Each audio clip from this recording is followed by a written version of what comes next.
Okay, इस वक्त मैं एक क्वेश्चन एक्सप्लेन कर रहा हूँ। ये लेंसेज और इमेज फॉर्मेशन से रिलेटेड है। इसमें हमें गिवन है कि a small very brightly illuminated display is located at the back of a projector. The projector lens produces an inverted and magnified image. Lens की टाइप हमें डायरेक्टली नहीं बताई है, लेकिन ये जो बात बताई है ना कि ये एक इन्वर्टेड और मैग्नीफाइड इमेज बना रहा है, तो ये कन्वर्जिंग लेंस कर सकता है। डाइवर्जिंग लेंस कभी भी हमारे पास इन्वर्टेड इमेज नहीं बनाता है, वो हमेशा अपराइट इमेज बनाता है और वो इमेज हमेशा डिमिनिश्ड होती है, कभी भी मैग्नीफाई नहीं होती। और तीसरी बात ये कि डाइवर्जिंग लेंस हमेशा वर्चुअल इमेज बनाता है। कन्वर्जिंग लेंस भी वर्चुअल इमेज बनाता है, लेकिन वर्चुअल इमेज उसमें अपराइट होती है और वो हमेशा मैग्नीफाइड होती है। तो इन्वर्टेड मैग्नीफाइड इसका मतलब है कन्वर्जिंग लेंस यूज़ हो रहा है, और दूसरी बात वो एक रियल इमेज बना रहा है।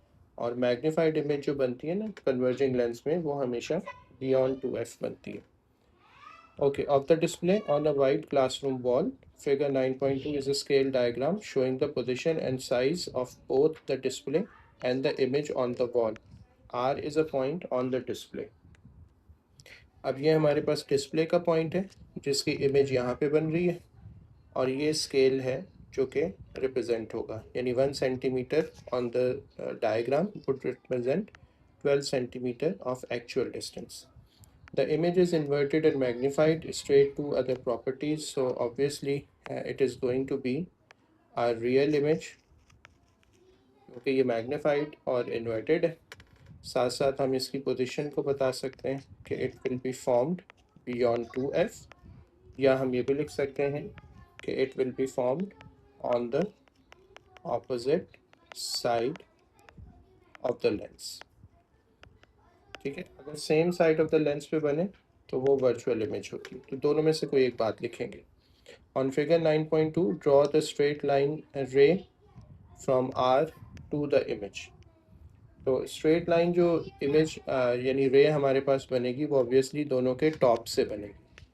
तो मैं यहाँ पर टॉप ऑफ द डिस्प्ले से जो है ना एक लाइन लेकर आता हूँ, and this line should extend till the top of the image. तो यहाँ तक हमारे पास होगी ये रे है जो कि स्ट्रेट जा रही है इमेज यानी ऑब्जेक्ट के टॉप से लेकर इमेज के हेड तक, और ये लेंस की वो वाली रे होती है जो कि ऑप्टिकल सेंटर से पास हो रही होती है, तो ये अनडेविएटेड अपना पाथ कंटिन्यू करती है। तीन तरह की रेज होती हैं, और ये वाली वो रे है जो कि ऑब्वियसली ऑप्टिकल सेंटर से जा रही होगी। अब ऑप्टिकल सेंटर कहाँ पर है? दोनों की बॉटम को जो हॉरिजॉन्टल लाइन मिला रही है ये हमारे पास प्रिंसिपल एक्सिस है, और इस रे ने प्रिंसिपल एक्सिस को जहाँ पर टच किया है वही असल में ऑप्टिकल सेंटर का पॉइंट होगा। तो वो मैं यहाँ पे मेंशन कर देता हूँ कि ये ऑप्टिकल सेंटर होना चाहिए। बहरहाल अभी आगे इसकी और ड्राइंग आ रही है। So a second ray from R is to the image passes through a focal point principal focus, sorry उससे पहले on figure 9.2 draw a vertical line representing the lens and label it as N. तो हम यहाँ पर एक vertical line draw करेंगे जो कि ऑप्टिकल सेंटर से पास हो रही होगी, और इसको हम एज एल लेबल कर देंगे। और सिंस ये एक कन्वर्जिंग लेंस होगा तो मैं इसको इस तरह से शो कर देता हूँ। ओके, फिर इसके बाद हमने एक सेकेंड रे ड्रॉ करनी है from R to the image passes through a focal point of the lens. Draw this ray and use it to mark this focal point. Label this focal point as f. तो इसके लिए हम दो तरह की raise draw कर सकते हैं। एक ये हो सकती है कि हम ऑब्जेक्ट के हेड से parallel to the principal axis lens तक एक रे लेकर आए, और यहाँ से फिर इसको मैच करवा दें ऑब्जेक्ट के हेड पे। दूसरा काम हम ये कर सकते थे कि हम इमेज के हेड से यहाँ तक लाते लेंस तक, और फिर लेंस से इसको ऑब्जेक्ट के हेड पे ले जाते, तो ये वाला पॉइंट प्रिंसिपल फोकस होता, और अभी के लिए यहाँ पर हमें प्रिंसिपल फोकस मिलेगा।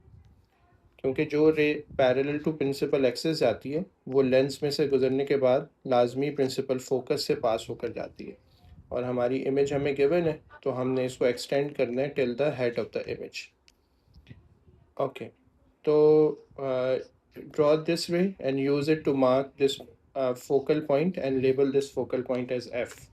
तो अब जहाँ पर इसने टच किया है ना हमारे पास प्रिंसिपल एक्सिस को, उस पॉइंट को हम एज एफ या प्रिंसिपल फोकस मार्क कर देंगे। आखिरी काम हमने ये करना है कि हमने फोकल लेंथ की यानी लेंथ डिटर्मिन करनी है। तो हमारे पास according to scale 1 2 3 4 5 small boxes 1 centimetre को रिप्रेजेंट कर रहे हैं। तो मैं यहाँ से ऑप्टिकल सेंटर से काउंट स्टार्ट करता हूँ 1 2 3 4 5 1 सेंटीमीटर 1.2 1.4 1.6 एंड 1.8 सेंटीमीटर्स।